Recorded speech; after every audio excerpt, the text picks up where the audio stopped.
Hello again, everyone.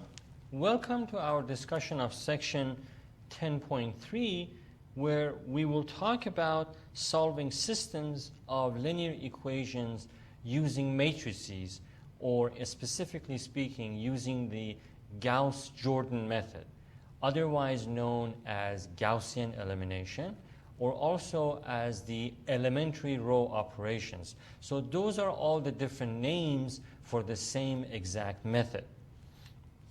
So before we start the section, let me please remind you to please skim through the textbook section before you watch this video and or before attending class. As you watch the video or attend lectures in class, please take notes of your questions, make note of your questions, and make note of important things you hear me talk about, things that could be important to you. Okay, and then also after that, review your lecture notes and solve all the problems you saw me solve in class, or all the problems you saw solved in the book on your own without looking at the solutions we give. Okay, that's critical for learning. And then complete all the homework assignments by the due date, and of course, to keep things fresh in your mind by the time of the final exam, please keep reviewing the previous material. Okay, so we've already used the method of elimination and substitution for solving a system. But remember how small these systems were, right? They were not larger systems of 3 by 3 or 4 by 4 or 5 by 5. That is 5 equations, 5 unknowns, 6 equations, 6 unknowns, right? So we're not going to solve systems of 4 equations with 4 unknowns using Gauss-Jordan, but we're going to use either systems of 2 equations, 2 unknowns, or 3 equations, 3 unknowns, just to demonstrate a method that is identical for much larger systems. So just keep that in mind, that this method is particularly useful for larger and larger systems. Okay? All right. So like before, whenever you solve a system, the first thing you make sure is that all the in each equation, all the variable terms are on the left-hand side, and the constant term is on the right side. So here we have the top equation is in incorrect form. Incorrect as far as using a matrices or Gauss-Jordan is concerned, right? As far as using this method is concerned, the top equation is in incorrect form. So how do we put it in correct format? We bring all the variables to the left, x, y, z. We put the constant on the other side, and we make sure that the variables are in the proper order. So x, y, z, or x1, x2, x3, x4, and so on. Okay? So in this example, as you can see, the top system is in incorrect order of variables. So you have x, and then z, and then y, and the middle equation, you have z on this side, and y is in first place where it should be in the second place. And finally, the bottom equation, z comes first, and then x. So it's totally out of order, right?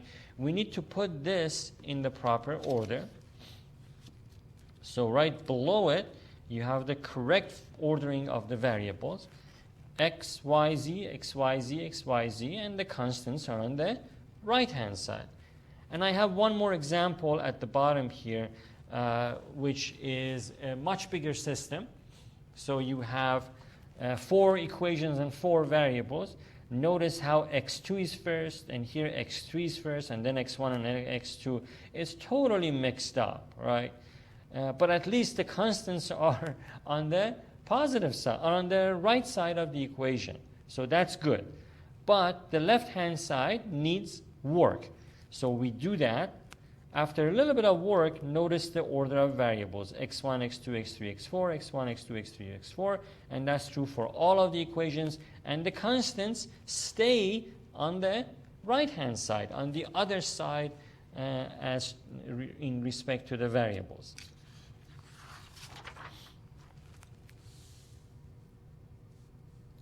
So the Gauss-Jordan method, or the Gaussian elimination, which is what we mentioned here. So we're going to talk about that method of solving a system, which is using matrices. That method begins with the augmented matrix. As a matter of fact, let me give you a big picture of this method, right? Here's the big picture. So let's call it that. Big picture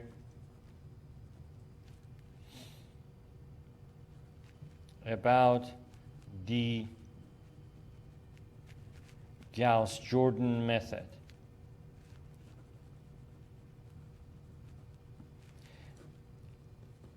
AKA, what else do we call it? Gaussian elimination.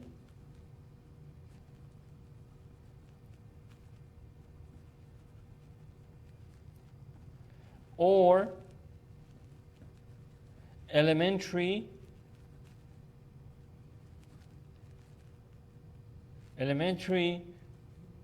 row operations.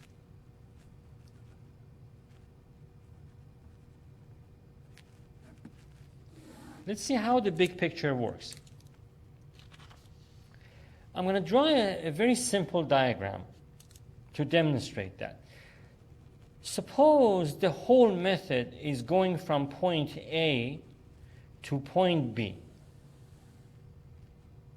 Right? Suppose that's the whole method. Now this beginning point, it begins with what we call the augmented matrix.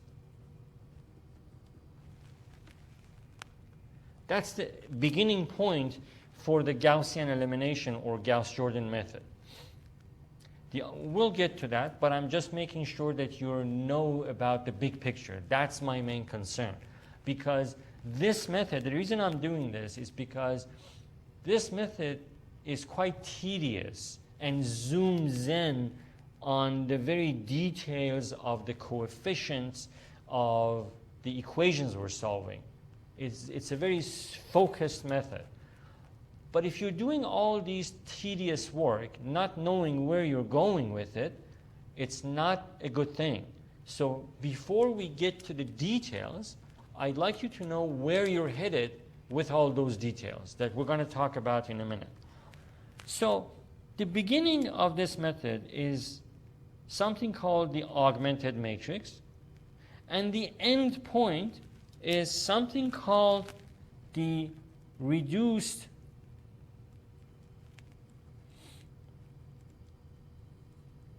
row echelon matrix. When you get there, you can easily solve the system. Okay? However, if this was a bus trip or a train trip, imagine that this is the beginning of the trip, that's the end of the trip. However, there is another station here, another close by station close by to the very end, very, very close to it, but not quite there, but very close to it. This station can be called not reduced row echelon matrix, but row echelon matrix.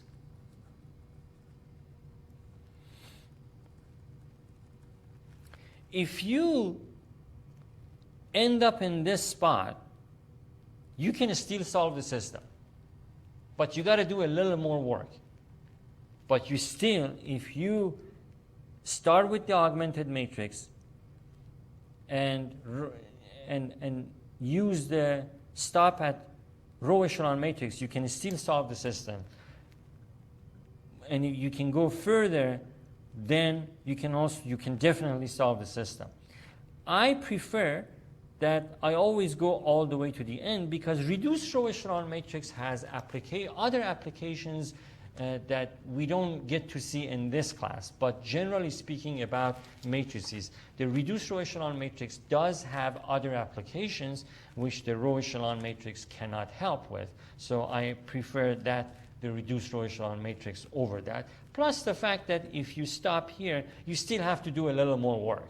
So why not do a little more work and obtain a reduced row echelon matrix?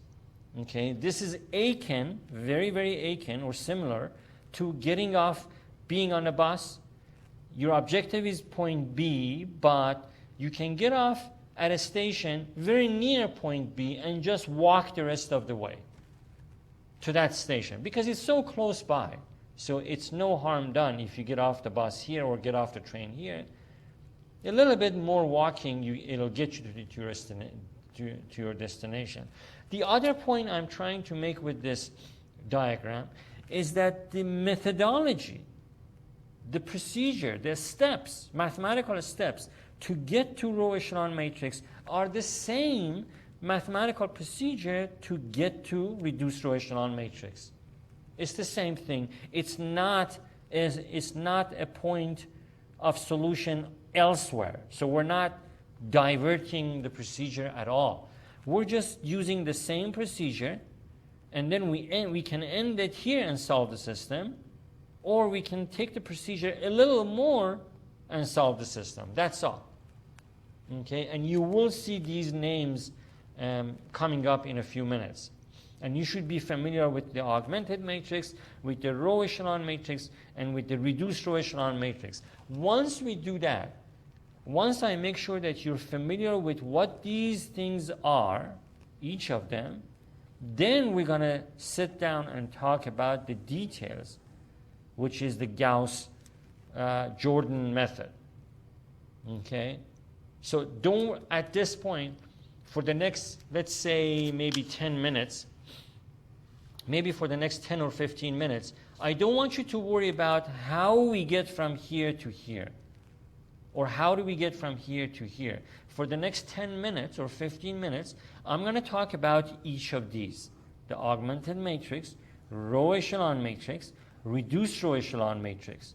So again, don't worry about how we get here from here to here. We will talk about that after 10-15 minutes.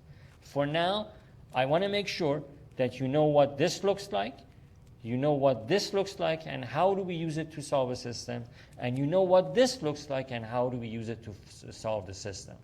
Once I know you know about these three, then we're going to talk about the Gauss-Jordan. Okay? So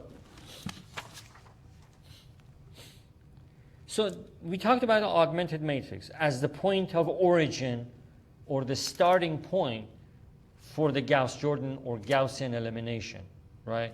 Okay, so what is the augmented matrix?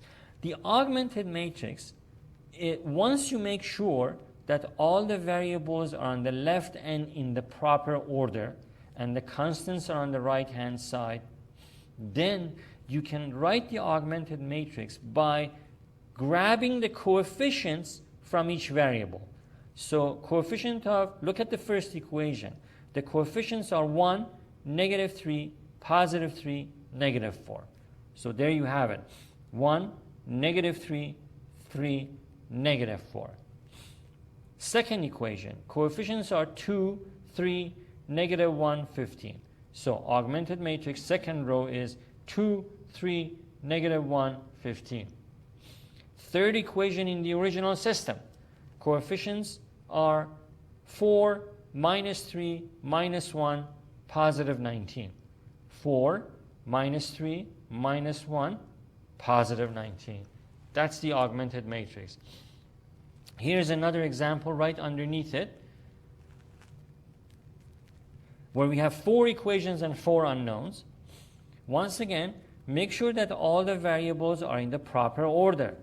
x1, x2, x3, x4, so far so good. And the constant is on the other side. The constants are on the right-hand side. The variables are in the proper order, x1 through x4, good, looks good. So now we can write the augmented matrix. That is the augmented matrix. It's just a matrix of the coefficients and the constants of the original system. So 1, negative 3, 9, negative 27, negative 2, right there. 1, minus 3, 9, minus 27, minus 2. 1, 1, negative 1, negative 1. 1, 1, negative 1, negative 1, 2, 2. Third row, all the coefficients on the left are 1. The constant is 5. So 1, 1, 1, 1, 5. The bottom row, 1, 2, 4, 8, 1. 1, 2, 4, 8, 1.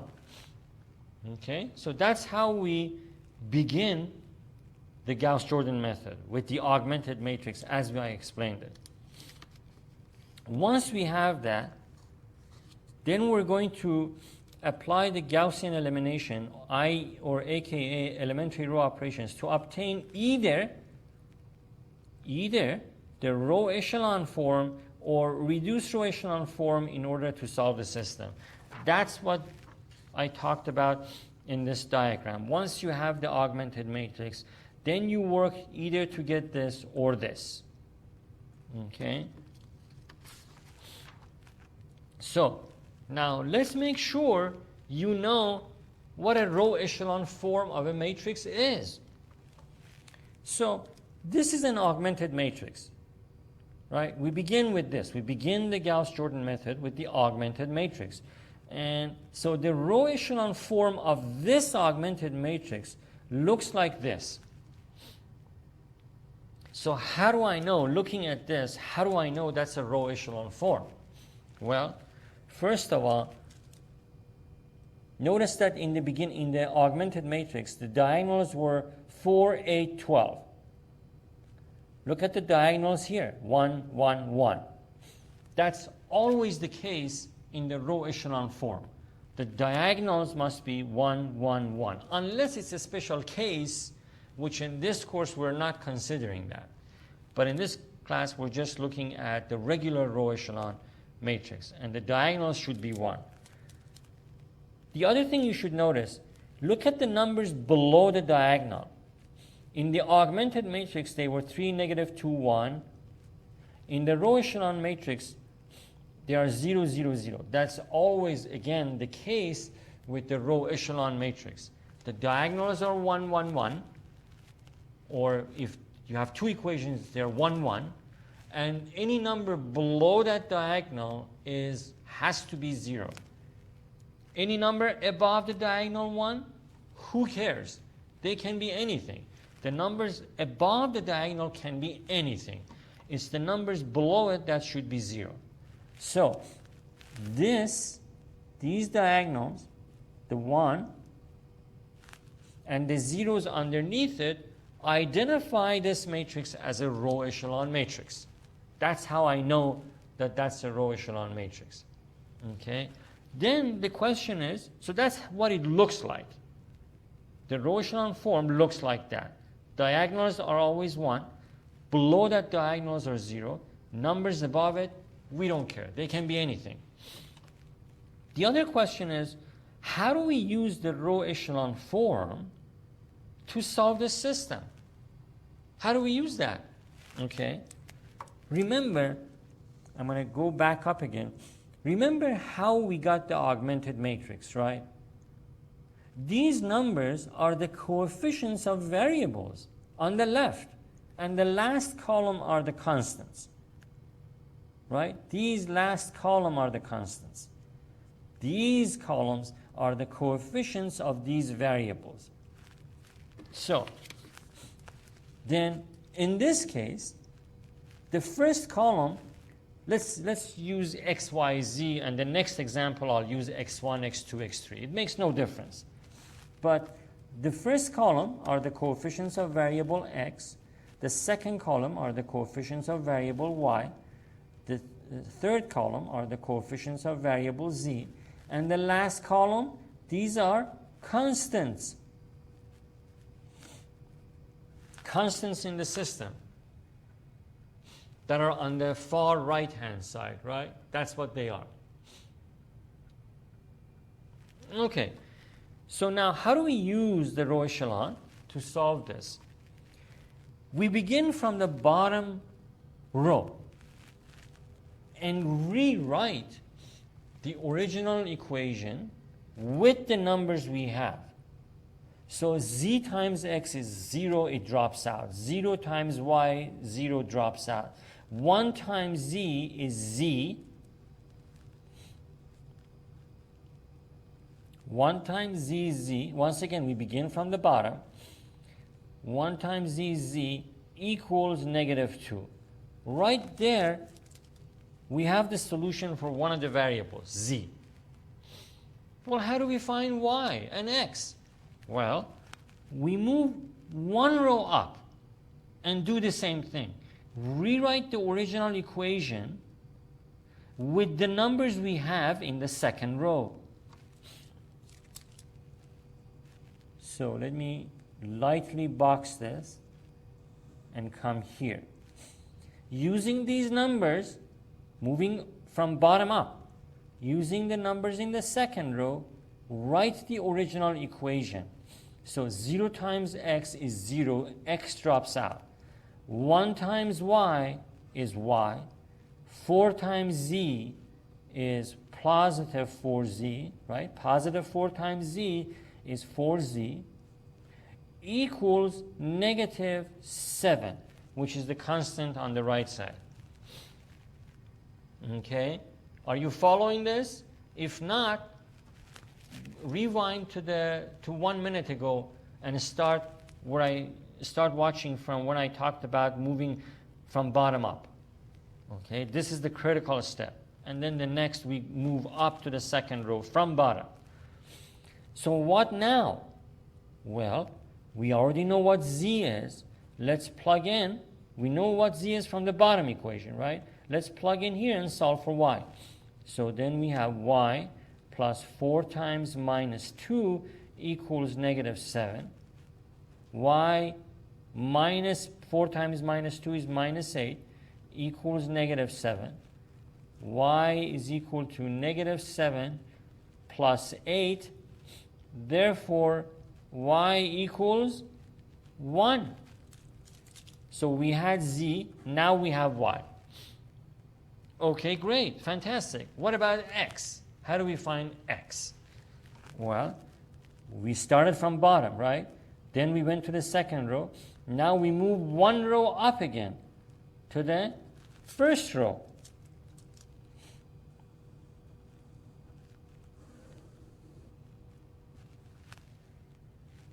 Right? Use those numbers you see to write the original equation. So 1 times x,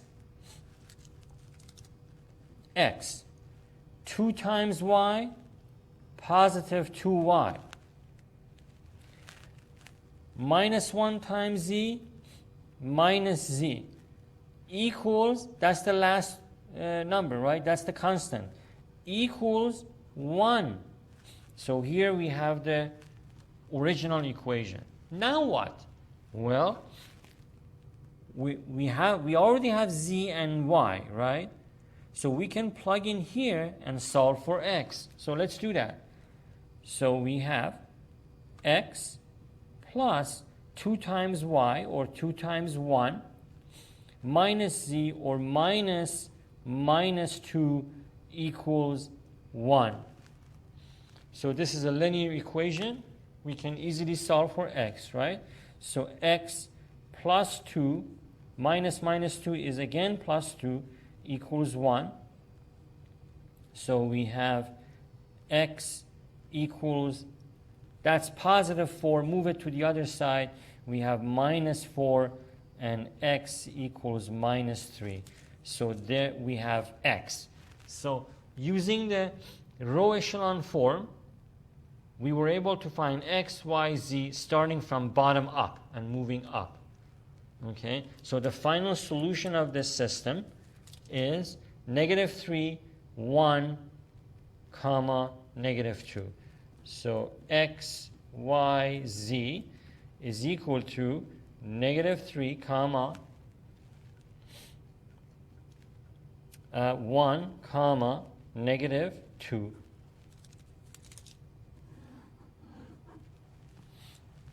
Okay, that's how we find the solution of the original system using the row echelon matrix. So let's see how it works with reduced row echelon form. What does a reduced row echelon matrix look like, and how do we use it to solve the system? Remember, the row echelon, the one that we just did, the row echelon, is if we get off the bus or train a little bit sooner than our final destination, right? We just showed you how or what augmented matrix looks like and what row echelon matrix looks like and how can we use this to solve the system. Now we're going to look at what a reduced row echelon matrix looks like and how do we use it to solve a system.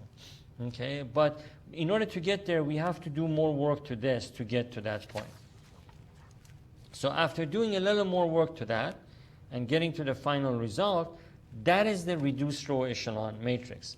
So compare this with this matrix, which is the augmented matrix.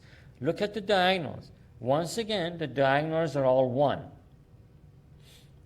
Now look at the numbers below and above the diagonal. I mean, this final column, these are the constants.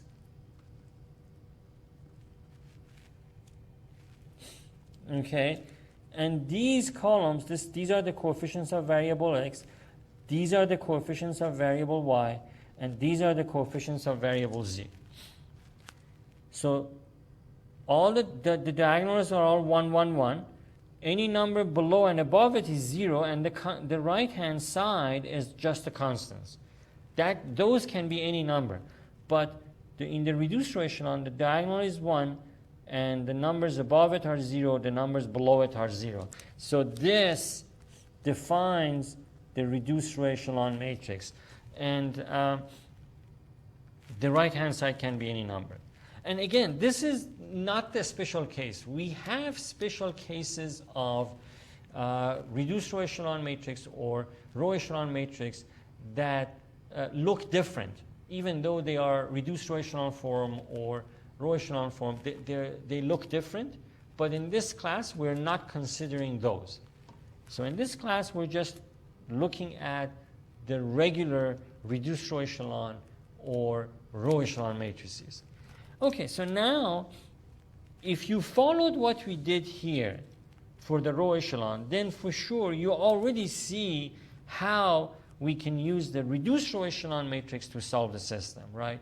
Because this is much easier to read now than the row echelon matrix. So x is equal to -3.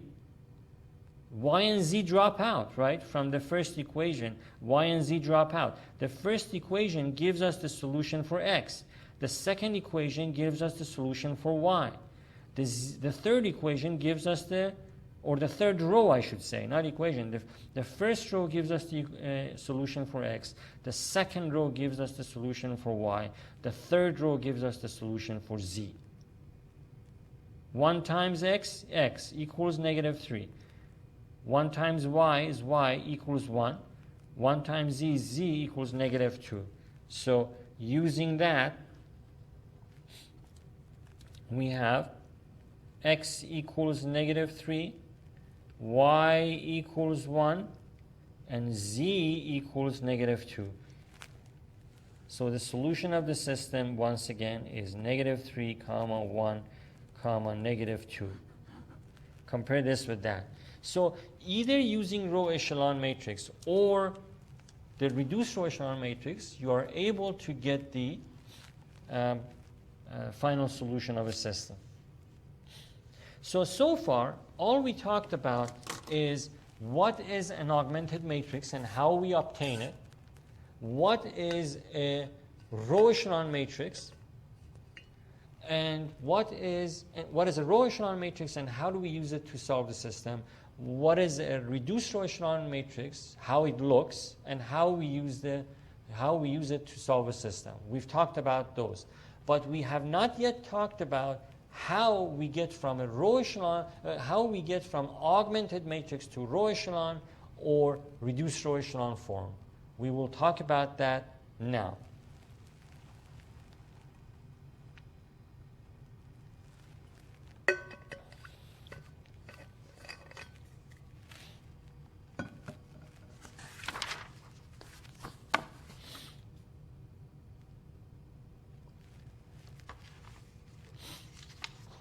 Okay, so to go from the augmented matrix to row echelon or reduced row echelon, it makes no difference. It's the same procedure.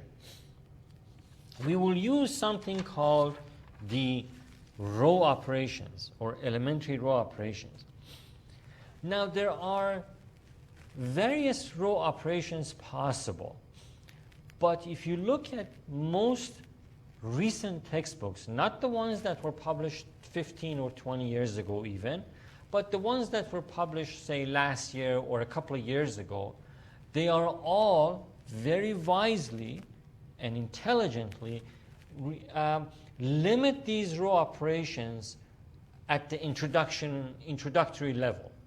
So in other words, if you look on the web, in the internet, and the videos, there are tons of videos that make use of various kinds of row operations. But in this class, we're not going to look at all these various row operations. We're going to look at just these few row operations. Why are we doing this? It's not because those other operations are not valid. They are. But they are more suitable for somebody experienced in this method. If we introduce this method, it's better to limit these operations to a few so that you can get a hang of it. And once you get the hang of the entire method, then you can work with more sophisticated row operations. So if you comb the internet, don't go by all those various row operations that you see. Just stick with the few row operations that we talk about now. Once you take if you take other math courses that rely on solving matrices, particularly linear algebra, then you can venture out into these other methods. But I'm happy to see that even textbooks now, when they introduce the subject, such as this course, they use a limited number of operations in order to make themselves understood and in order to make it actually easier for you. Okay? So we're going to do that here, just like the textbook. So what are the few row operations that we can implement in order to go from augmented matrix to reduced row echelon or row echelon forms? Well, first of all, we may interchange rows when there is a use for it. So that means if I bring back one of these, just as an example, see, once we get the augmented matrix, if it suits us, we can interchange any rows. So we can move this down, we can move this row up. As a matter of fact, let me give you an example. Let's take this one that we saw on page 2, right? Let me rewrite this in a different form. This one actually is in a very good shape, actually. But if the problem was a little bit more complicated, suppose our matrix was 2, 3, -1, 15, and then 1, -3, 3, -4, 4, -3, -1, 19, right? Suppose this wasn't the case we started with. This is the case that we start with. Now, it is more suitable for an augmented matrix to have a 1 in that top left corner. So that's why I say that one was in a better shape than this one. So if your matrix looked like that, and you wanted to get the first diagonal one, Remember that the row echelon and reduced row echelon forms had the diagonals 1, right? So if you wanted to get that first 1, you could simply interchange the rows. You could move this row up and that row down. That is called interchanging rows, and it is allowed, and we can do that. And when it's useful, it's a very good row operation. So you could move these two, and you could put this in the first row, 1, -3, 3, -4, and bring this first row down.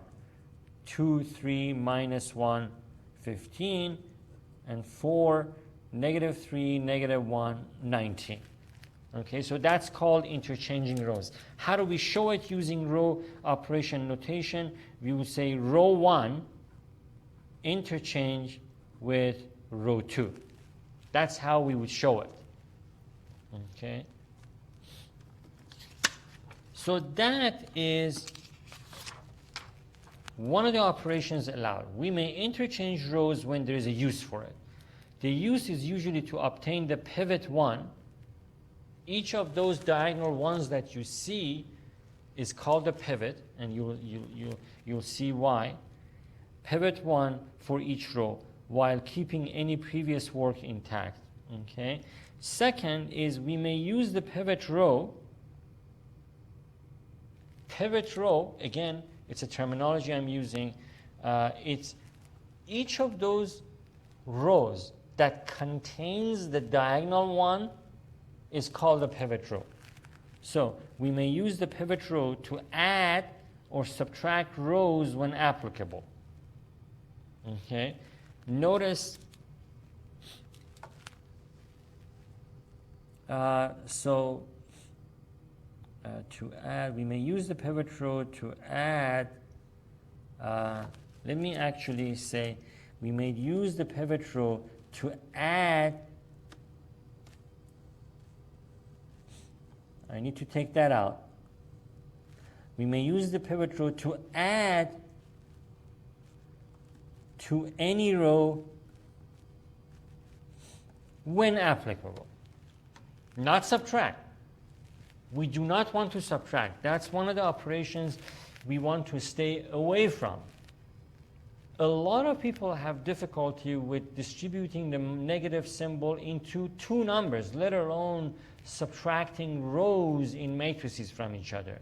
So we want to stay away from subtracting rows, even though that's a valid operation, but we want to stay away from it in favor of just adding rows, adding the pivot row to any other row that we're changing. And let me actually add to this. We may use the pivot row to add to any row that we are changing. I need to update my worksheet on this. Okay? So that's another operation we can use. Let me box the operations that we are encouraging you to use. So we may interchange rows. That's one operation allowed. We may use the pivot rows to add. Do not subtract. Always add. And then we may use the pivot row to multiply or divide a row by an integer when applicable.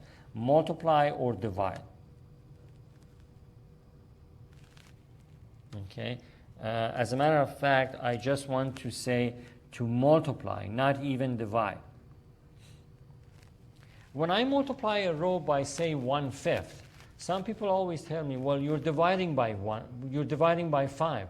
And I say, true, but I'd like to think of it as I'm multiplying the equation by 1/5 rather than saying to myself, I'm dividing by 5. So we always want to multiply rather than divide.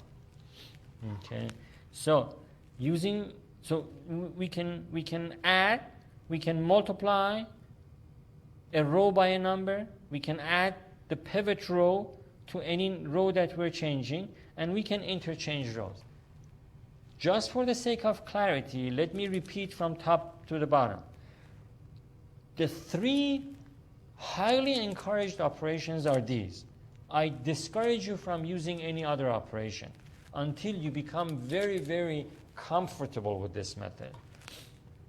We may interchange rows, and I showed you what that entails. We may use the pivot row to add to any row that we are changing. So add the pivot row to any row you're changing. And we may use the pivot row to multiply multiply the pivot row so multiply the pivot row by a number and by any integer when applicable, any integer or any fraction.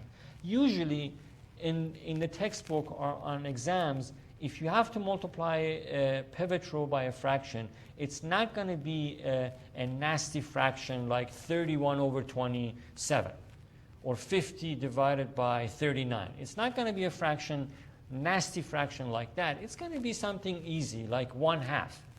Multiply a row by 1/2 or 1/3 or 1/7, something easy. Okay, these are just are not meant to make things more complicated, but these are meant to get you start to think about what the methodology is all about. Okay, so that's all is the intention behind these methods. So that's why even if fractions are involved, they're not going to be difficult fractions.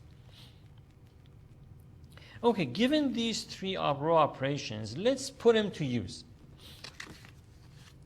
The first problem, using the Gaussian elimination method, or elementary row operations, which is another name for it, solve each of the following systems. Okay, so we already know that the Gauss-Jordan elimination, or the elementary row operation, starts with the augmented matrix. Remember this diagram? So first thing we need to do is write down the augmented matrix. So let's do that. The augmented matrix for this is 3, -5, 9, 1, -2, and 2. Okay? Now, depending on who is the author of your textbook, they might use a vertical line that separates the coefficients of the variables with the constants. I prefer it because it's more helpful when I have a vertical line separating the coefficients of the variables and the constants. It's a visual aid. It helps my mind think on the left side of the line and to the right side of the line. But if you have a book that is missing that vertical line, it's not an error. It's just a matter of preference when authors write these textbooks. Do they like to use a vertical line, or do they not like, or do they not prefer it? If I wrote a textbook on this, I would put the vertical line just because I prefer it that way. So throughout my solutions, you're going to see me use that vertical line. But if you look in your book and you don't see it there, don't think that it's an error, and don't let it confuse you. Placing this vertical line is just a matter of preference. Okay, so we know that in order to solve this system, we need to get it to reduced row echelon or row echelon form. Because reduced row echelon form is the same thing as row echelon form as far as the procedure is concerned. It's the same procedure that leads to both of those two destinations, row echelon or reduced row echelon matrix. Because of that, I'm just going to say that we're going to use the reduced row echelon form to solve the system.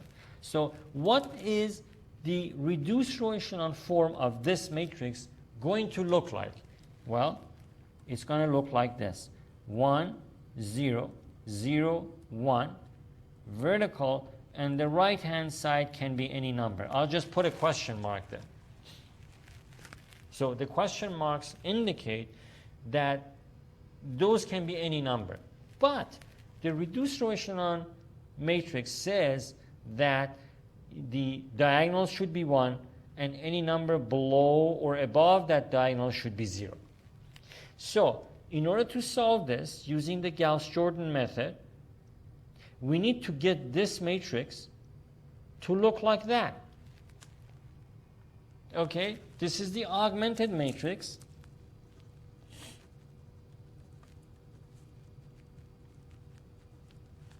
And this is the reduced row echelon.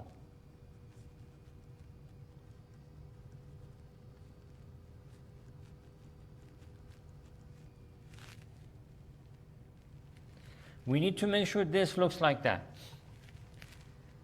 Notice the name, Gaussian elimination, elementary row operations. I think that name, elementary row operations, throws many people off because it says row operations, which is in fact what we're going to use. These are the row operations we're going to use. But the way we work on the augmented matrix to go from the augmented matrix to the reduced row echelon form is column by column. You have to, this is one of the biggest, I think, misnomers in this class, that even though the method is called elementary row operations, in order to get from here to here, we'll go column by column, not row by row. Okay? So, excuse me. So to go from here to here, we go column by column, and in each column we need to obtain the 1, the diagonal 1 first, then we worry about the zeros. So we're going from column by column. Let me write that down.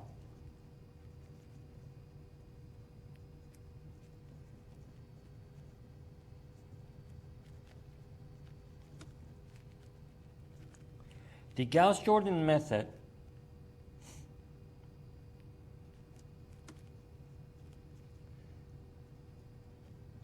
works its way toward reduced row echelon form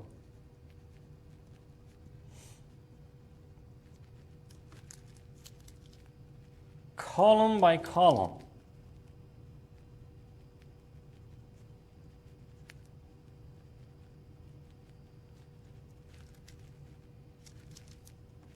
And in each column,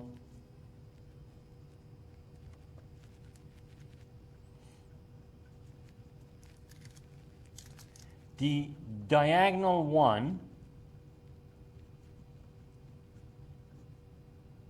i.e. the pivot,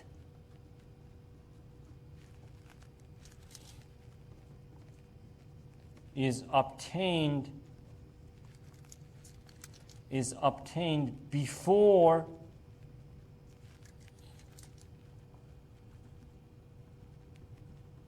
obtaining the zeros in that column.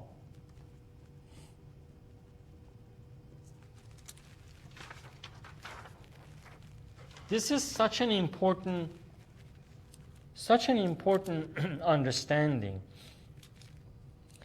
that when you read this one time, if you get what it's talking about, if you follow what it's talking about, fantastic. If you don't, please reread it. Reread this. Very, very important. So even though it's called row operations, we're going to sweep. Our objective is to make this matrix, which is the augmented matrix, to look like that. When we do that, we got to sweep column to column. So we get done with the first column, 1, 0, before we look at 0, 1. And in each column, first we obtain the 1 before we worry about how do we get to 0. So in the second column, the first number you get is the 1, the diagonal 1, before you worry about how to get the 0. Okay, that's what I'm saying here. So let's do exactly what this is saying. First, we want to get, so we're going column to column to make this to look like that. So that means we're going to get that 1 first, right? How am I going to get a 1 in that corner if I have a 3? Well, remember, in the row operations, we can interchange rows, right? So we can interchange rows 1 and 2. So interchanging rows 1 and 2, we have, I'm going to write that here. We have 1, -2, 2, and 3, -5, and 9. Right? We did that, and compare this with the reduced row echelon form. That's our destination. You always have to keep this in your mind, because that's your destination. You're going from here to here, column by column, remembering that in each column, you need to get the 1 first before you worry about the 0. Okay, we just got the 1. So what is next? What is the next number to get? I wish you were in class so I could ask you here. But if you're watching this video, answer this question before you move forward. What is the next number here that you should change? Which one of these numbers? If you answered 3, you're absolutely correct, because we're not done with the first column yet. We sweep column to column. So we got the 1. Now we need to get the 0. The 3 needs to convert to 0. How are we going to do that? Well, because we just got the 1 in the corner where we wanted it, that means this first row is called the pivot row. That number 1 is the pivot. That number is the pivot. And the row that contains that, it's called the pivot row. So that is our pivot, or current pivot. Okay, current pivot, because we're not done with the first column yet. So this is our current pivot. And the row that contains it is the pivot row. Okay, and our objective is to get this 3 to become 0. To do that, we need to use the pivot row to get this 3 to become 0. How are we going to do that? Remember, we're going to add. We're going to use the pivot row to add to any row that we are changing. Okay? We need to add. We won't subtract. So, how are we going to get a 0 here? Well, all we need is add a -3 to this, right? If I have a -3 to add to this, I'm going to get a 0 in this spot. But where is the -3 going to come from? Well, we can multiply the pivot row by -3 and add it to the row we're changing, to row 2. So let's write it down. So we're going to change row 2. Row 2 is equal to -3 times row 1 plus row 2. So we're changing row 2 according to this operation. Multiply the pivot row, which is the first row, by -3 and add it to 3. But we can't just do that to these two numbers. We have to do it to all these other numbers. Okay? So let's carry out this row operation. We have the first row isn't changing, the second row is. So the first row, I'm going to write it down as it is. Now let's carry out this row operation. -3 times row 1 plus row 2. -3 times 1, -3. Plus 3, 0. -3 times -2 is +6. plus minus 5, positive 1. Minus 3 times 2 is minus 6, plus 9, positive 3. Okay? Compare this with the reduced row echelon form. Compare them. Are we done with the first column? We are. We got it, right? 1, 0, 1, 0. We got it. How about the second column? Do we have the 1? Because in each column, we sweep column to column, as I mentioned in this box with highlighted text.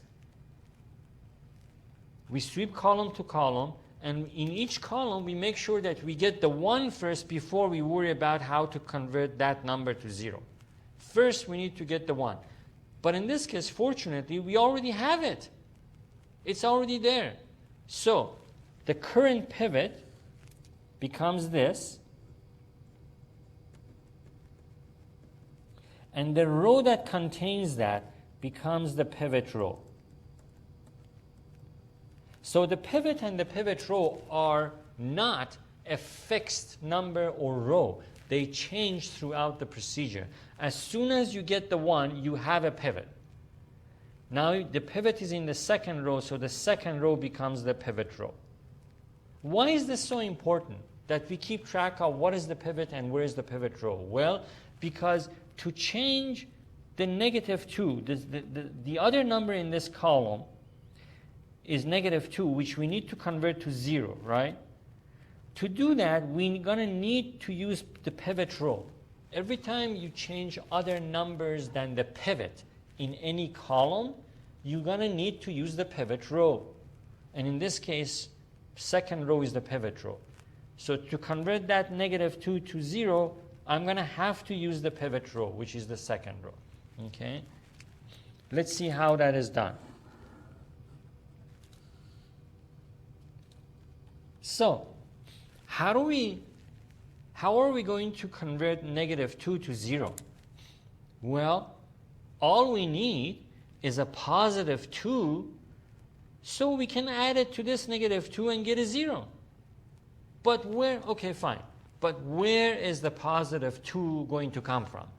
Well, we know what our pivot row is. We multiply it by a positive 2 and add it to the first row.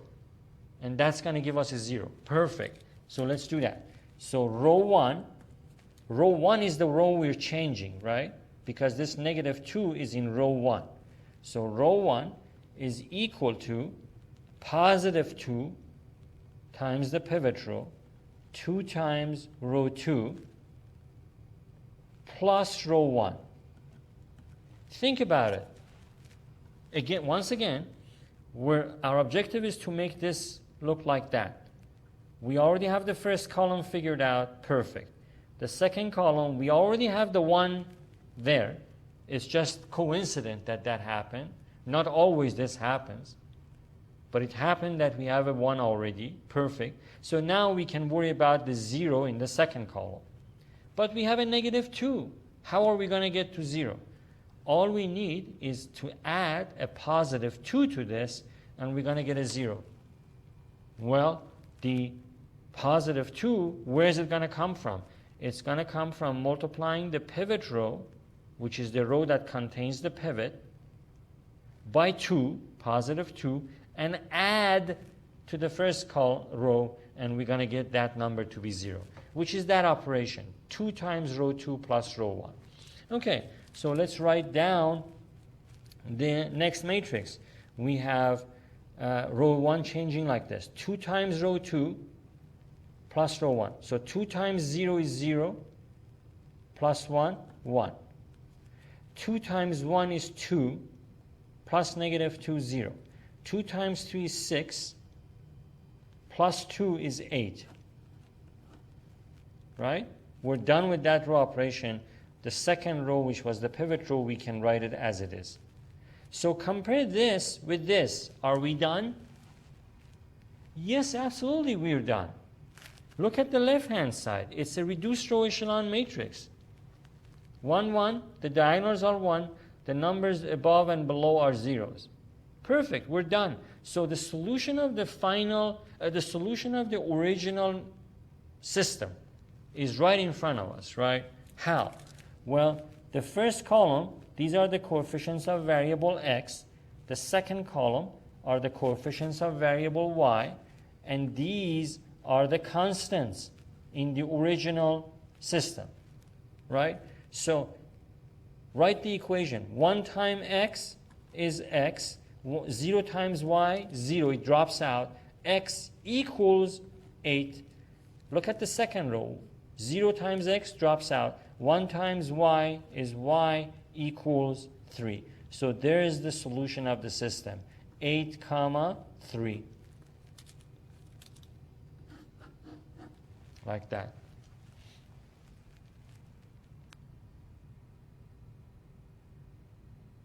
Okay. I hope this made sense. If it didn't, please rewind the video, go back to the beginning of this example, and watch this again. This was a system of 2 equations, 2 unknowns. It doesn't get any easier than this. So in order to move forward, you must understand this solution.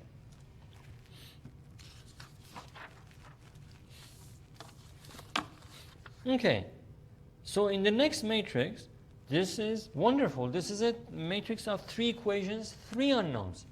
So we're going to learn something more here.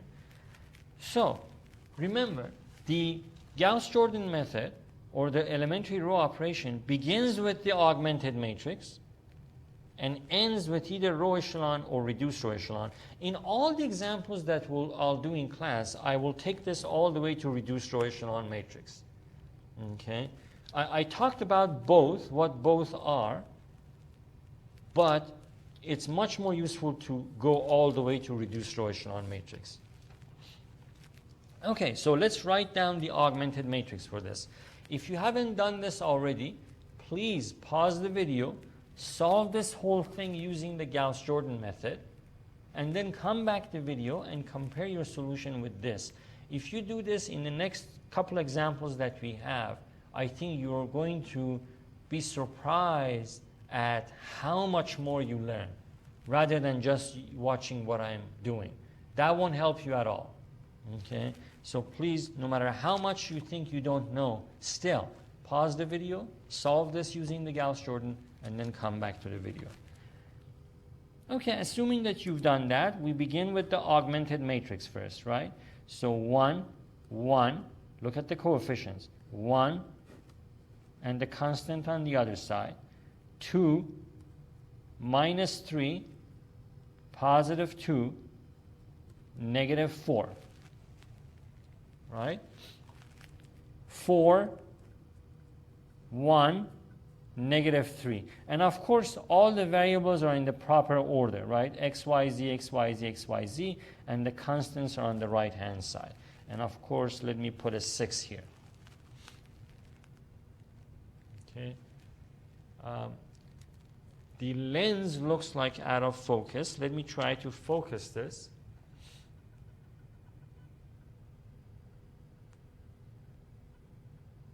Okay, that's better. It did it on its own. I didn't touch any button. It went out of focus. Okay, so now let me write down the reduced row echelon form here. We know what it looks like, right? That's why we took some time to look at that. So here is the reduced row echelon matrix. It looks like that. So our objective is to go from this matrix to that. And we sweep column by column, right? So first, we obtain this column, then we obtain this column, then we obtain the third column, keeping in mind that in each column, the diagonal 1 is the first number, or the pivot is the first number we need to obtain. Then we worry about the zeros in that column. Okay, comparing this with that, look how fortunate we are. We are looking for 1 in that corner, and it's already 1. So we don't have to do anything to the first row. It's already 1, and this is our pivot, and this is our pivot row. So this is the pivot row. Why is the pivot row? Because it contains the pivot element, the first pivot, the diagonal one in the first row. Why is this important? Because in order to convert the 2 and 4 to zeros in the first column, which we have to do next, we're going to have to use the pivot row. That's why it's important. Okay, so how can I make this or convert this 2 to 0? Well, all we need is a negative 2 to add to this 2 to make it 0. Okay, fine. But where is the negative 2 going to come from? We can obtain the negative 2 by multiplying the pivot row by negative 2 and adding it to the second row. In other words, to change row 2 is the one we're changing, right? Because this 2 is in row 2, is equal to minus twice row 1. It's going to minus 2 times row 1. At this point, it's going to give us a minus 2, and then we can add it to 2 to get 0. So minus twice row 1 plus row 2. Okay. Okay, how am I going to get 4 to convert to 0? Well, all we need is to add a negative 4 to this, and we're gonna get it to 0. But okay, fine. But where is the negative 4 going to come from? Well, negative 4 can come from multiplying the pivot row, which has 1 in that spot, right in that column. Multiply the first row by negative 4 and add it to the third row, which is what we're changing, because 4 is in the third row. So row 3 is equal to minus 4 times row 1 plus row 3. I hope you're following what's going on here, right? Our objective is to get to that. We already have 1, so we need to convert the 2 and 4 to zeros, right? The first row operation is going to help us convert this 2 to 0. The second row operation is going to help us convert this 4 to 0. Okay? So let's write down the next matrix according to these row operations. So we have the first row isn't changing, 1, 1. So now row 2 is changing according to this row operation. Minus 2 times 1 is minus 2. Plus 2, 0. Right? Minus 2 times row 1 plus row 2. That's what this is saying. So minus 2 times 1 is minus 2. Plus minus 3, minus 5. Minus 2 times 1 is minus 2. Plus 2, 0. Minus 2 times 8 is minus 16. Minus 16 plus minus 4, minus 20. Right? Minus 16 plus minus 4 is minus 20. Compare this, the first column, with that. Are we getting closer to the reduced row echelon form? Absolutely. Right? We started with this. Look at our augmented matrix. But now we are 1, 0. So we're almost done completing the first column. The third row is going to help us convert the 4 to 0. So, or this row operation, sorry, not the third row, but this row operation is going to help us convert 4 to 0. So, what is it saying that we should do? It's saying that multiply row 1 by minus 4 and then add it to row 3. So let's do that. Minus 4 times 1 is minus 4. Plus 4, 0. Minus 4 times 1 is minus 4. Plus positive 1, minus 3. Minus 4 times 1 is minus 4. plus negative 3 minus 7. Minus 4 times 8 is minus 32. Minus 32 plus positive 6 minus 26. Okay? All right. So next, so now compare this with the reduced row echelon form. Look at the first column. Are we done? We are done with the first column. It's done, right? So now we're going to move to the second column. We need to get that done, right? What did we say earlier? Earlier, we said that in each column, the diagonal one, i.e. the pivot, is obtained before obtaining the zeros in that column. So in the second column then, what number would you convert? You guys sitting at home watching this, what number in the second column you would first convert? If you said negative 5, you're absolutely correct. We need to convert the negative 5 to positive 1 because we're in the second column now, and in the second column, the priority of getting the job done falls on the 1, on the pivot. Okay, how are we going to be able to convert negative 5 to 1? Well, we can multiply the second row by negative 1 over 5. So let's do that.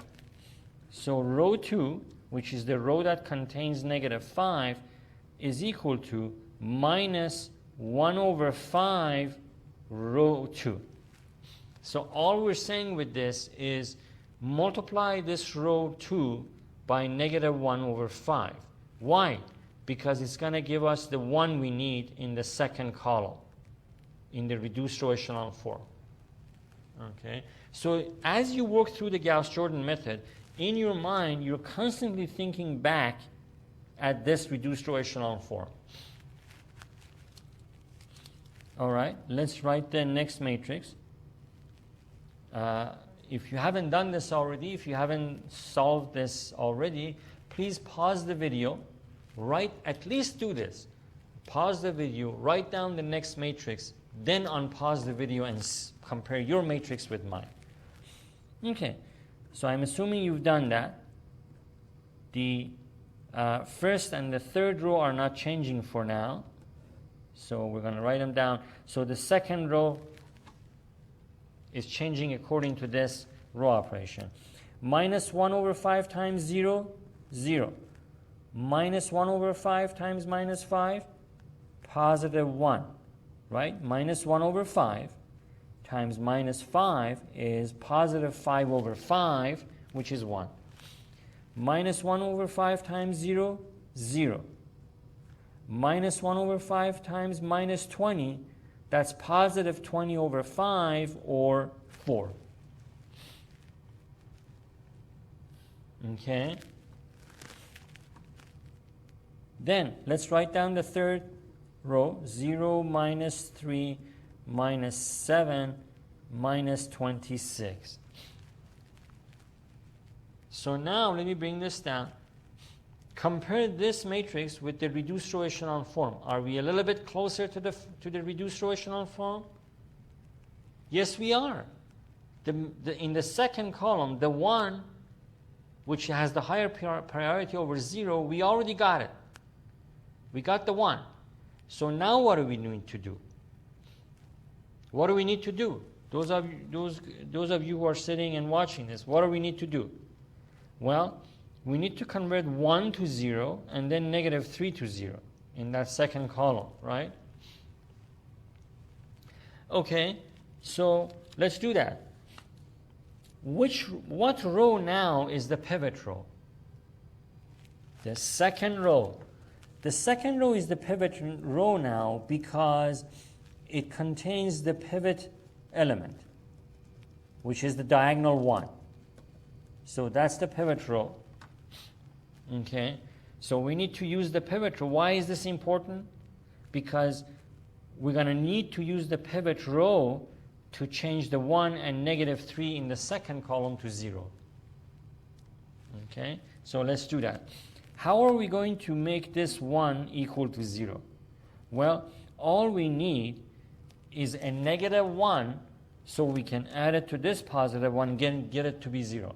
But where is the -1 going to come from? Well, we can multiply the pivot row by -1, all of it, and then add it to the first row. So row 1, which is the row we're changing, because this one that we want to be 0 is in the first row. So we're changing row 1 equals minus row 2. Row 2, that's -1 times row 2 plus row 1. It's going to give us a 0 in that spot. What about this -3? How are we going to get that to be 0? Well, all we need is to add a +3 to this, and we get it to 0. But where is the +3 going to come from? Well, it's going to come from multiplying the second row, which is the pivot row, by 3, and then adding it to the third row. So row 3, which is the row we're changing, right? Because this -3, that it's on its way to becoming a 0, it's in the third row. So row 3 is equal to 3 times the pivot row, or row 2, plus row 3, which has the -3 in it. So these two row operations are going to help us convert the 1 and -3 to zeros. Let's do that. So please pause the video, write down the next matrix, and then compare it with my next matrix. I'm assuming you've done that, and now you're back. Great. So we need to change the first row according to this row operation, which says multiply the second row by -1, and then add it to row 1. Notice this is why I said we always add. We don't subtract. Add, add, add. And that's what I meant by this second item on page 3. We may use the pivot row to add to any row that we are changing. Never subtract, always add. In this class, okay? So let's carry out this row operation. -1 times row 2 plus row 1. -1 times 0 is 0, plus 1, 1. -1 times 1, -1, plus 1, 0. -1 times 0 is 0, plus 1, 1. -1 times 4, -4. -4 plus 8, +4. The second row is the pivot row, so it's not changing, so 0, 1, 0, 4. And now the third row. So how is the third row changing? According to this row operation, which says multiply the second row by 3. This is the second row. Multiply it by 3 and add the result to row 3. So once again, multiply the second row by 3 and add the result to row 3. So let's do that. 3 times 0 is 0, plus 0 is 0. 3 times 1 is 3, plus -3, 0. 3 times 0 is 0, plus -7, -7. 3 times 4 is 12. 12 plus -26, it's -14. Okay? Compare this with the reduced row echelon form of a matrix.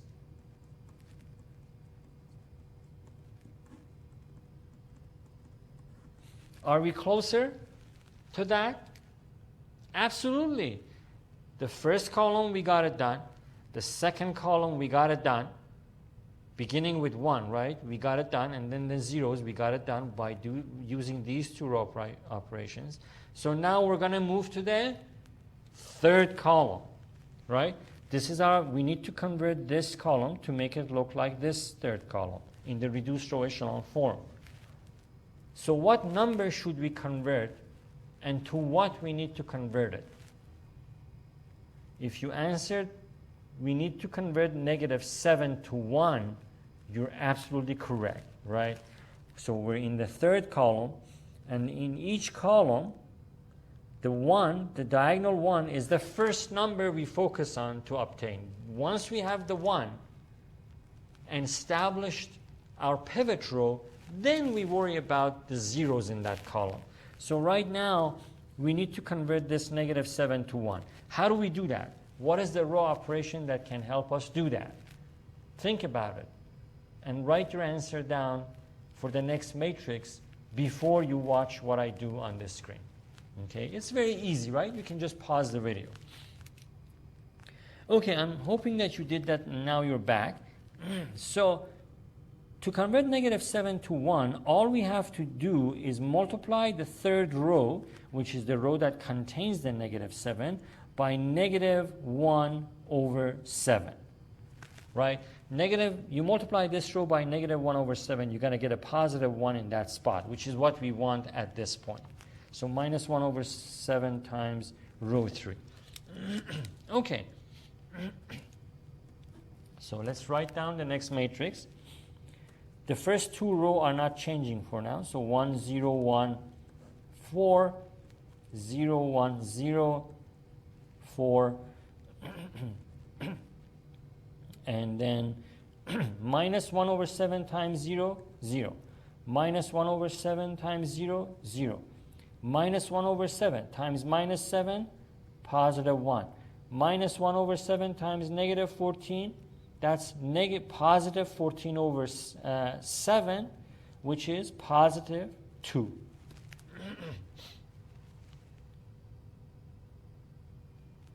Okay, so compare this, where we are now, right? Let me bring this diagram back. We're going along this diagram from augmented matrix to reduced row echelon form, right? On this path, compare where we are now with the reduced row echelon form, which is the objective, which is there. Compare where we are now along this path with where we ought to be. Are we there? Compare. Are we there yet? No. Right? We're still not there. Why? What is the number that makes you think like that? Well, see, the third column, we have the 1, we have that's 0, but this 1 needs to be 0. It's already 1. So we need to convert this 1 to 0, and then we'll be done. Okay? All right. So what is the pivot row now in this current matrix? Which row is the pivot row? If you said row 3, you're absolutely right, because we just got the diagonal 1 in that row, right? So this is the pivot row, right? So why is that important? Because to convert this 1 to 0, let me bring this down a little bit. To convert this 1 to 0, we're going to have to use the pivot row. That's why we need to know where is the pivot row. Pivot row is the third row. Okay, so to obtain 0 in that spot, right, which we need, all we need is add a -1 to this one. That's all we need. Okay, you say, okay, fine. But where is the -1 going to come from? The -1 is going to come from multiplying the third row by -1 and adding it to the first row. In other words, this is what we need to do. Row 1 equals, we're changing row 1, right? The one that we need to become 0 is in row 1. So we're changing row 1 equal, multiply the third row by -1, so minus row 3. That's the same thing as saying multiply the row 3 by -1. That's what that is. Plus row 1. Multiply this row by -1 and add it to the first row. We're going to get a 0 in that spot. Okay, let's do that here. I want to keep everything on the screen, so let's do that here. Okay, that's where I'll put my new matrix. So we're changing row 1 according to this. -1 times 0 is 0, plus 1, 1. -1 times 0 is 0, plus 0, 0. -1 times 1 is -1, plus 1, 0. -1 times 2 is -2, plus +4, +2, right? -2 plus +4 is +2. The other two rows are not changing, so let's write them down. 0, 1, 0, 4, 0, 0, 1, 2. Compare this with the reduced row echelon matrix. Are we there? Absolutely, we're done. Compare this with this. We're done. So, what is the solution of the matrix? Well, just remember, the first column these are the coefficients of variable x.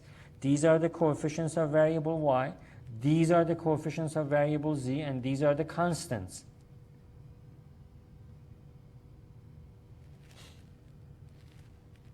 Okay, so reading this solution, x equals 2.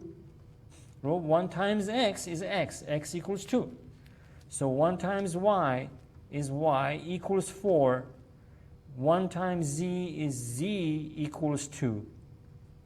So the solution of the system is 2, 4, 2.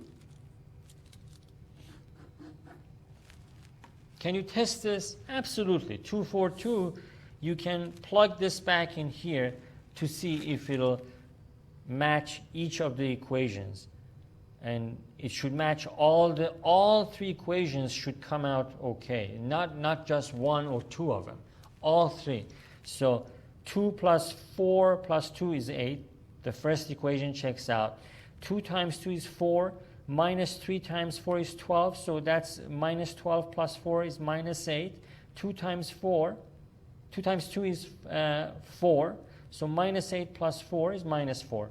And also the third one, 4 times 2 is 8. Plus 8, that's 16. Minus 3 times 2 is minus 6. So minus 6 and let's see, 12. 12 minus 6 is 6. So the solution checks out in all three equations. So we're good there. Okay, I hope the Gauss-Jordan method, which is a very straightforward and very, very procedural, very precise method, is making sense.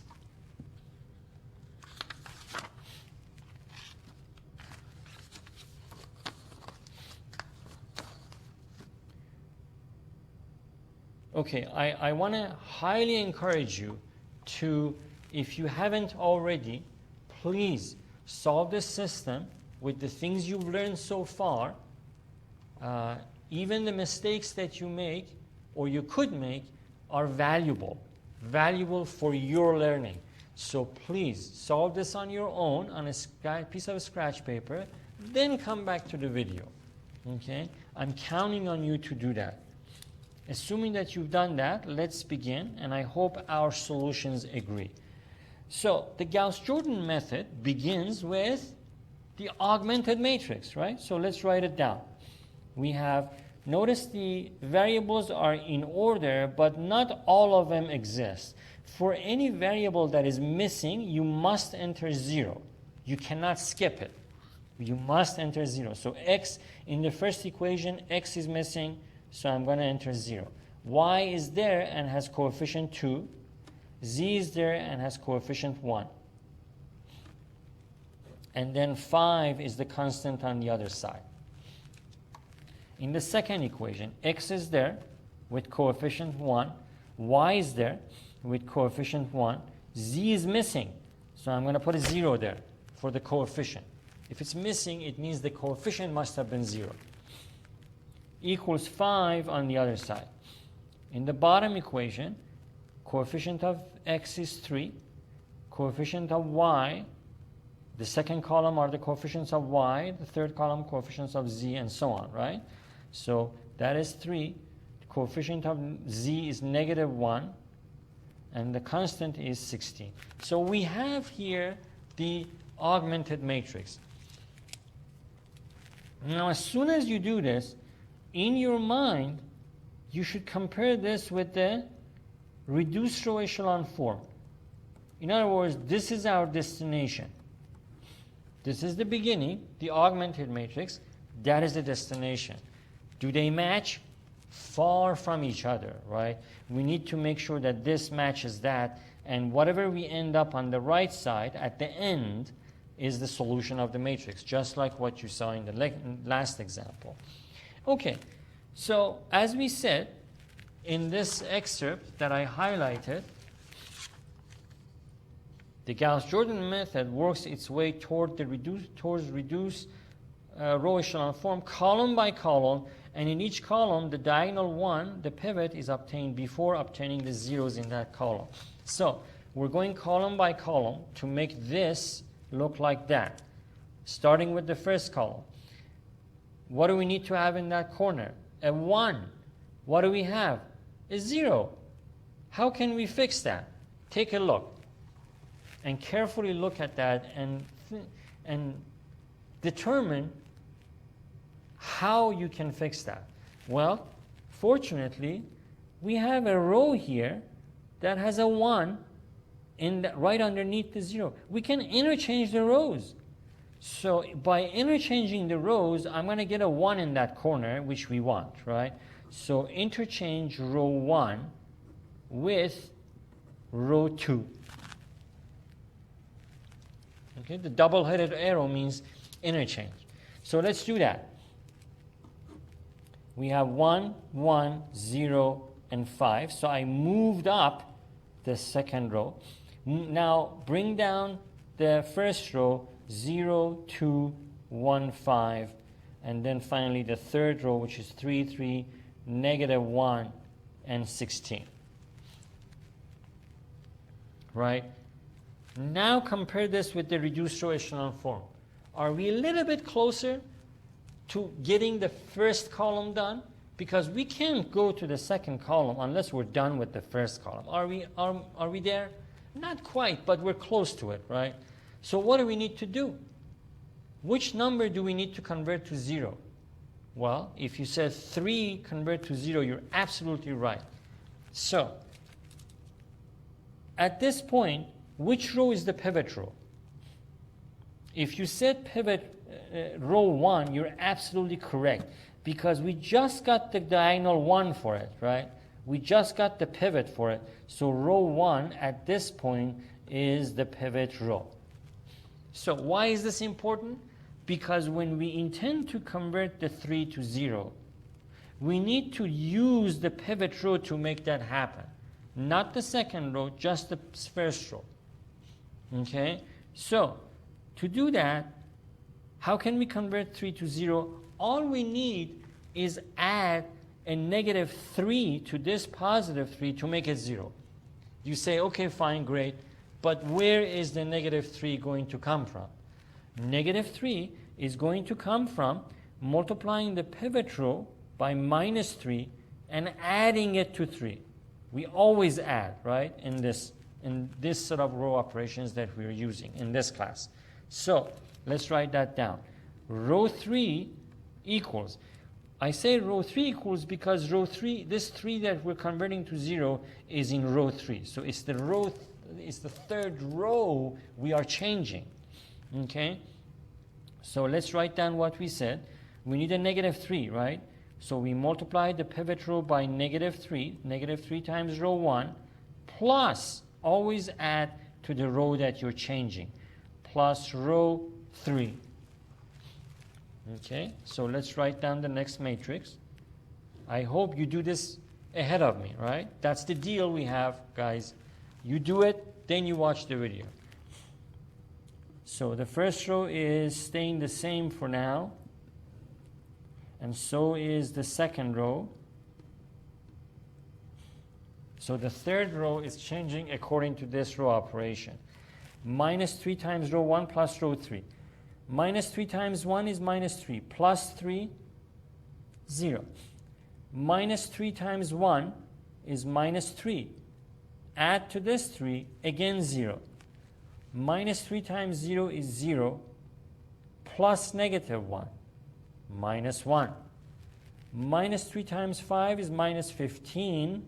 Plus positive 16, positive 1.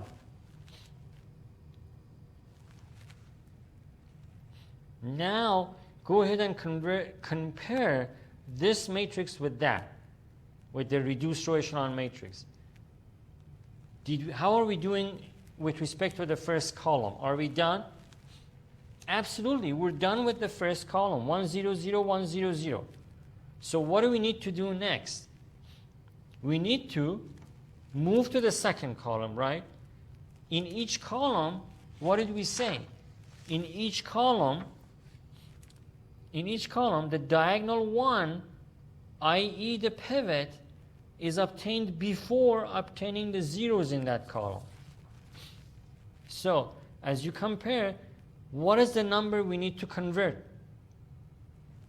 If you said convert the 2 to 1, you are 100% correct. I hope that's what you said. Okay, how are we going to do that? Well, we can multiply the 2 or the second row by 1/2, and we're going to get a 1 in that spot. Very good, let's do that. So row 2 equals 1/2 row 2. Right? All this is saying change row 2 by multiplying the second row by 1/2. So let's do that. 1, 1, 0, and 5. Multiply the second row by 1/2. 1/2 times 0, 0. 1/2 times 2, 1. 1/2 times 1, 1 over 2. 1/2 times 5, 5 over 2. Right? And then let's write down the third row as it is. Okay, let's compare this with the reduced row echelon form again. It's off the screen, that's why I'm writing it so you can look at it as we move forward. So how are we doing in the second column? We're doing fine, right? We converted the 1, we obtained the diagonal 1 in the second column. So which row is now the pivot row? If you said row 2, you are 100% correct, because row 2 is the pivot row because it is the row that contains the pivot element, which is the diagonal 1 we just got. So this is the pivot row. Why is this so important that we establish what is the pivot row? Well, the pivot row is the row we need to use to convert the other numbers as necessary in the second column to become 0. So compare this second column with the second column in the reduced row echelon form. We have 1, we have 0. All we need is to convert this one to 0, right? One number in that column, and we're going to be done with the second column. We can move to the third column. So how can we make this 1 equal to 0? Well, all we need is a negative 1, so we can add it to this one and make this one equal to 0. You say fine, but where is the negative 1 going to come from? Negative 1 is going to come from multiplying the second row by negative 1 and then adding it to the first row. Let's do that. Row 1, this 1 that we're converting to 0 is in the first row, right? So row 1 is the row we're changing. So row 1 is equal to minus 1 times the second row. So minus row 2. Minus row 2 means multiply the row 2 by minus 1. Plus the row we're changing. right? Plus row 1. So let's carry out this and write down the next matrix. We have multiply row 2 by negative 1 and add to row 1. Fantastic. So minus 1 times 0 is 0. Plus 1, 1. Minus 1 times 1 is minus 1. Plus 1, 0. Minus 1 times 1/2 is minus 1/2. Minus 1/2 plus 0 is minus 1/2. Minus 1 times 5 over 2 is minus 5 over 2, which is minus 2.5. Minus 2.5 plus 5, that is positive 2.5 or positive 5 over 2.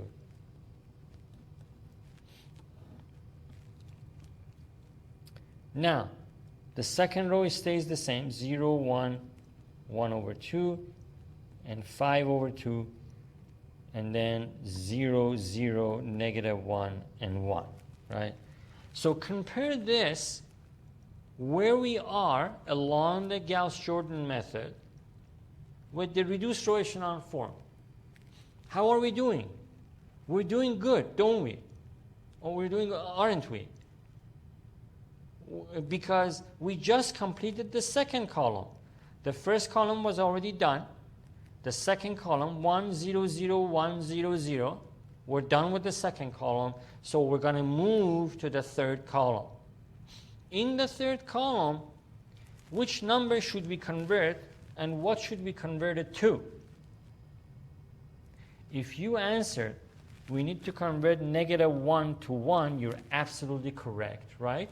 We sweep column to column, and in each column, we obtain the diagonal 1 first. So how can we get the 1? Very easily. Just multiply the third row by a negative 1. And we get a 1 in that spot. So let's do that. So row 3, which is the row we're changing, should be equal to minus row 3. So multiply the third row by a negative 1.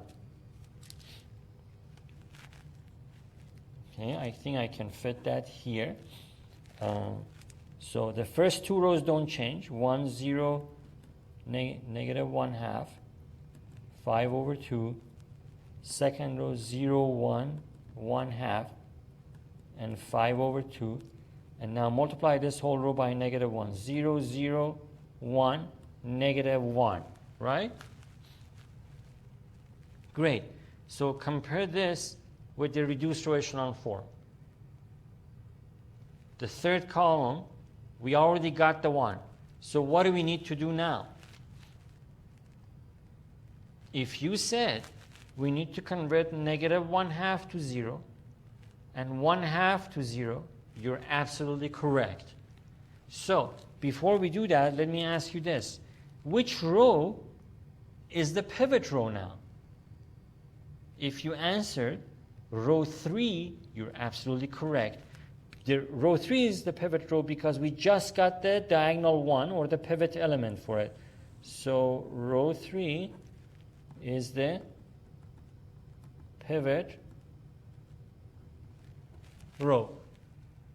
Why is this important?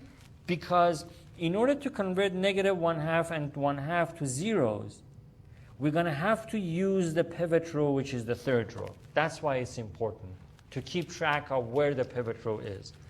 Okay, so let's do that. And I think I'm going to be able to do it here.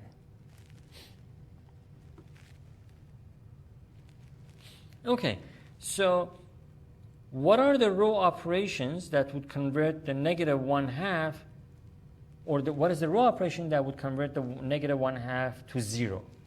Well, all we need is add a positive 1/2 to this negative 1/2, and it will make it 0. You say, fine, but where is the positive 1/2 going to come from? Well, we can multiply the pivot row by 1/2 and add it by positive 1/2 and add it to row 1. So let's do that.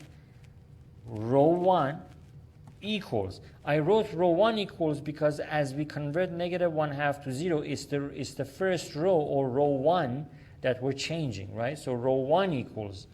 So row 1 equals positive 1/2 times row 3, which is the pivot row, plus the row we're changing, right? Take a look at all of this. All of them we're adding, right? Add, and add, right? We do not subtract. I highly discourage you from subtracting. Like I say, it introduces a lot of errors because people have a hard time of distributing and subtracting, distributing a negative symbol into another full row and subtracting it from another row. Okay, that's why. So we always add. So that's that. That's going to help us convert this negative 1/2 to 0. But what about this 1/2? Well, we can again use the pivot row to obtain a negative 1/2 to add to this positive 1/2 and get it to be 0. But where is the negative 1/2 going to come from? It's going to come from multiplying the pivot row by negative 1/2 and adding it to this positive 1/2. Okay, so let's write it down. Row 2 is the row we're changing, right? Row 2 is equal to negative 1/2 row 3, which is the pivot row, negative 1/2 times this, plus row 2, which is the row we're changing. So with those two row operations, we're able to convert these two numbers to zeros as we need, as we work our way towards the reduced row echelon form. Okay, so let's write down the next matrix. This row operation says multiply row 3 by 1/2 and add it to row 1. Right? Let's do that. So 1/2 times 0 is 0, plus 1, 1. 1/2 times 0 is 0, plus 0, 0. 1/2 times 1 is 1/2, times minus 1/2, 0. 1/2 times negative 1 minus 1/2, plus 5 over 2 is positive 4 over 2, which is positive 2. So we're done with this operation. Let's focus on the second row operation. It's saying to replace row 2, how? By multiplying row 3 by negative 1/2 and adding it to the second row. So let's do that. Minus 1/2 times 0 is 0, plus 0, 0. Minus 1/2 times 0 is 0, plus 1, 1. Minus 1/2 times 1 is minus 1/2, plus positive 1/2, 0. Minus 1/2 times minus 1 is positive 1/2. Positive 1/2 plus 5 over 2, that gives us 6 over 2, which is 3. And the final row is the pivot row, so we're going to write it down as it is. Okay.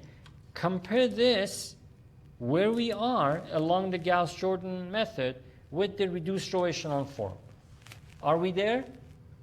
Absolutely, we're there. We're done, right? First column, 1, 0, 0, 1, 0, 0. Second column, 0, 1, 0, 0, 1, 0. Third column, 0, 0, 1, 0, 0, 1. The right-hand side, numbers. Okay, so you know that the first column are the coefficients of variable x. The second column are the coefficients of variable y. The third column are the coefficients of variable z. So x equals 2, y, 1 times y equals 3, and 1 times z in the third row is z equals negative 1. So the solution of the system is 2, 3, negative 1. And hence we are We have solved the system using the Gauss-Jordan method. I hope these examples, these 3 examples we did, in addition to the examples you see solved in the book, together they give you a very good pool of problems to look at in order to master this method. And after all, it's just a method, which means it's just a procedure of applying steps to this solution. And like any procedure, if you practice with more problems, the better and the better you get at it. It's not the matter of I'm not good or bad at this subject. It's just a matter of practice. That's what it is with learning any subject that relies on working out procedures like this one. Okay, so a couple of notes before we wrap up this section. The dimension of a matrix is very, very important, especially those of you who will move on and forward to take linear algebra later on. It's very important, so we should know what it refers to.